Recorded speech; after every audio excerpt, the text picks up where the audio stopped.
What was the first championship game in American football history? And can you imagine that this game, that the father of American football, Walter Camp, would miss the game to go and officiate a JV game down the road? Well, we have this and more coming up from our guest today, Timothy P. Brown of Football Archeology, as we investigate the championship game of football and its origin. Coming up right after this. Check it out, Pigskin Dispatch Video. Yeah! Woohoo!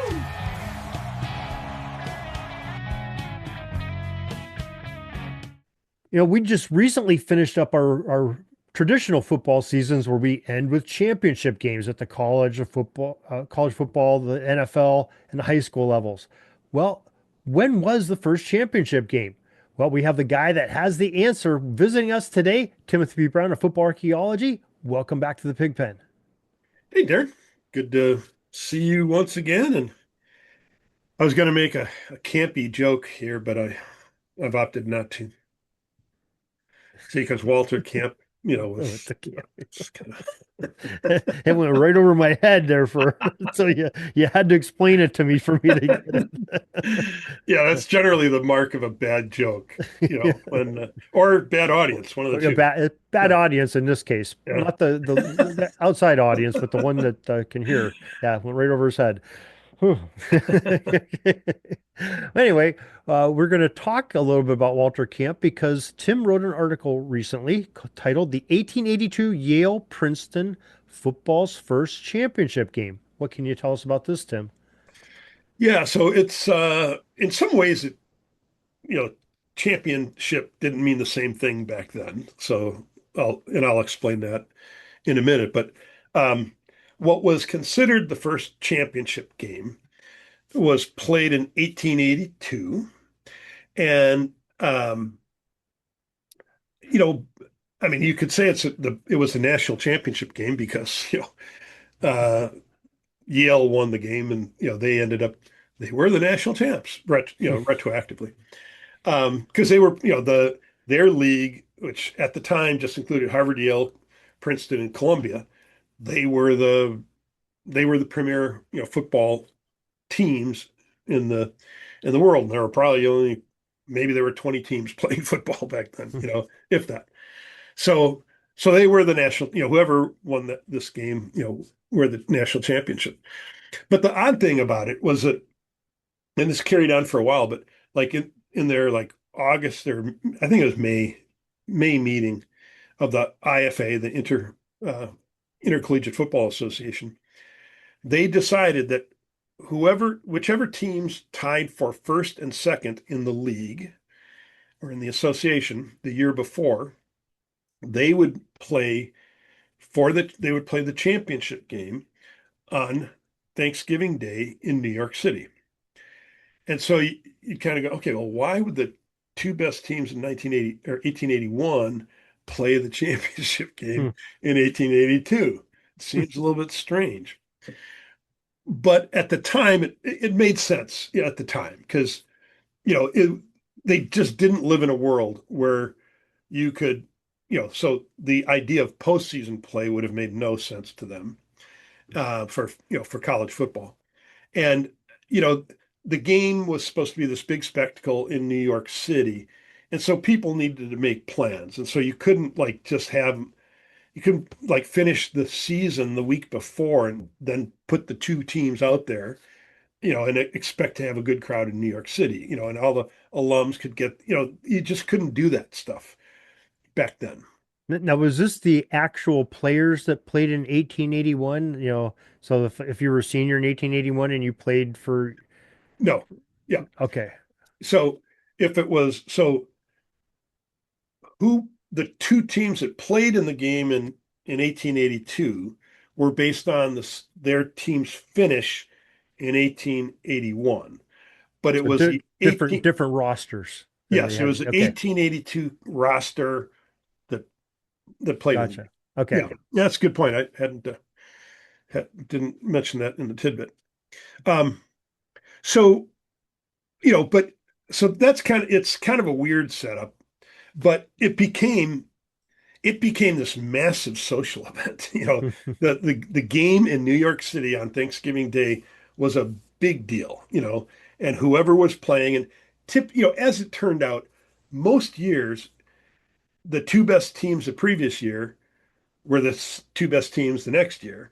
And it was Yale and Princeton. I mean, for about a 25-year period, yeah, Harvard butted in there every once in a while, but pretty much it was Yale and Princeton. So, they ended up playing all the time.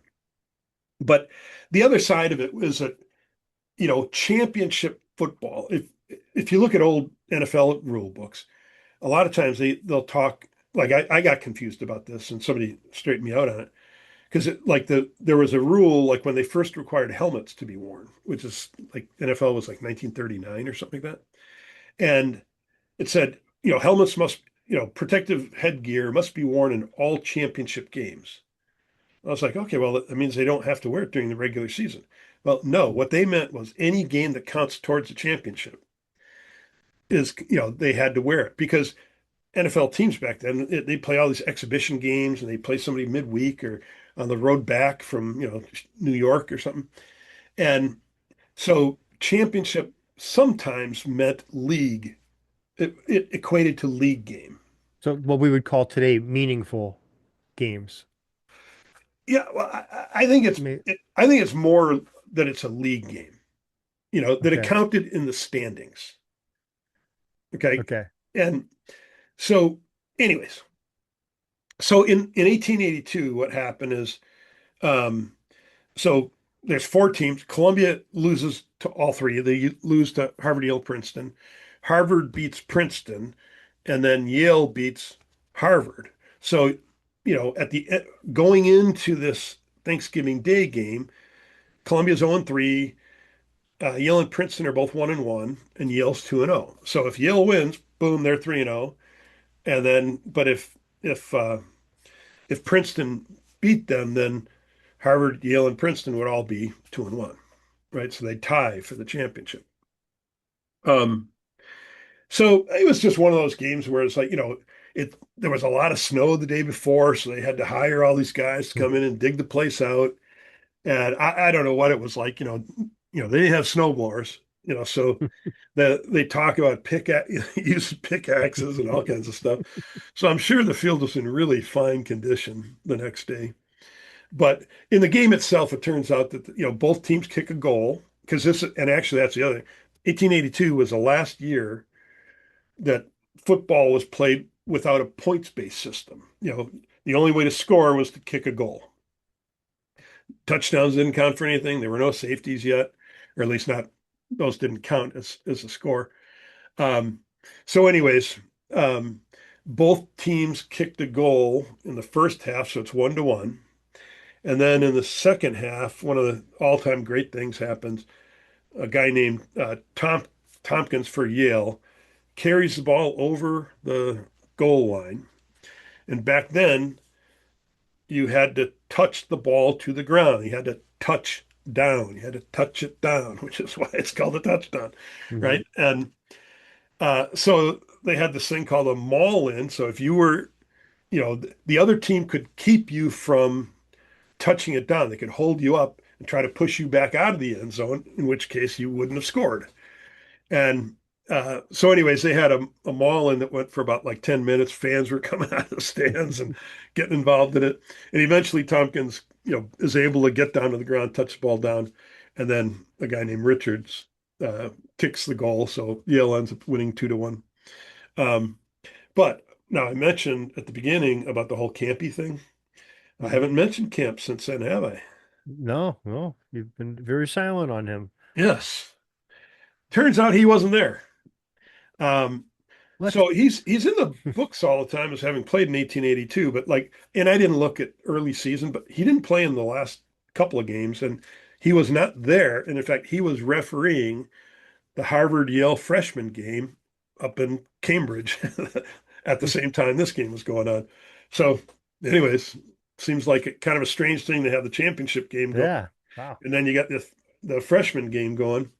But that was Harvard Yale. It wasn't Yale Princeton, which was the championship game. So, anyways, so old Walter wasn't there.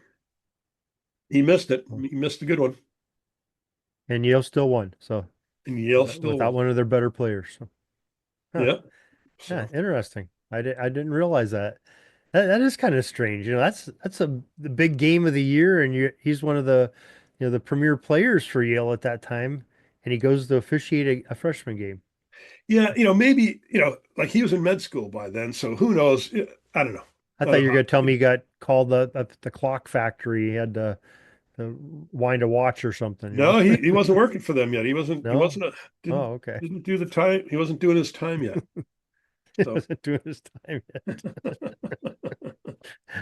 That's a whole nother one with yeah, that's a whole that was other another episode. episode we did that you did before with being caught in a slammer and everything else. But that's a good one though, folks. If you want to check that one out too, that's a good one.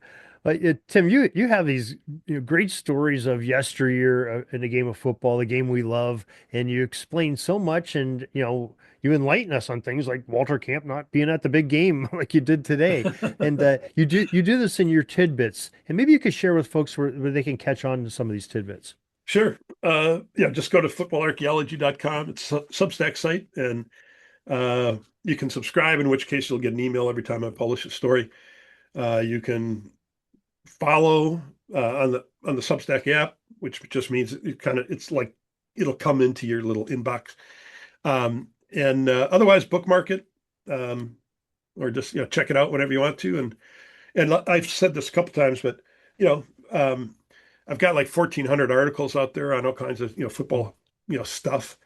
So if you're looking for some little factoid on football history, there's maybe less so if it's NFL, but especially college football. I've covered a lot of territory, so use the search function, see if you can find what you're looking for. All right, Tim. Well, we appreciate you writing all this and preserving this football history, and we appreciate you joining us here today. And we'd love to talk to you again next week. Very good. Look forward to it. That's all the football history we have today, folks. Join us back tomorrow for more of your football history. We invite you to check out our website, pigskindispatch.com, not only to see the daily football history, but to experience positive football with our many articles on the good people of the game, as well as our own football comic strip, Cleat Marks Comics. Pigskindispatch.com is also on social media outlets, Facebook, Twitter, Instagram, and don't forget the Pigskin Dispatch YouTube channel to get all of your positive football news and history. Special thanks to the talents of Mike and Gene Monroe, as well as Jason Neff for letting us use their music during our podcast. This podcast is part of the Sports History Network, your headquarters for the yesteryear of your favorite sport. You can learn more at sportshistorynetwork.com.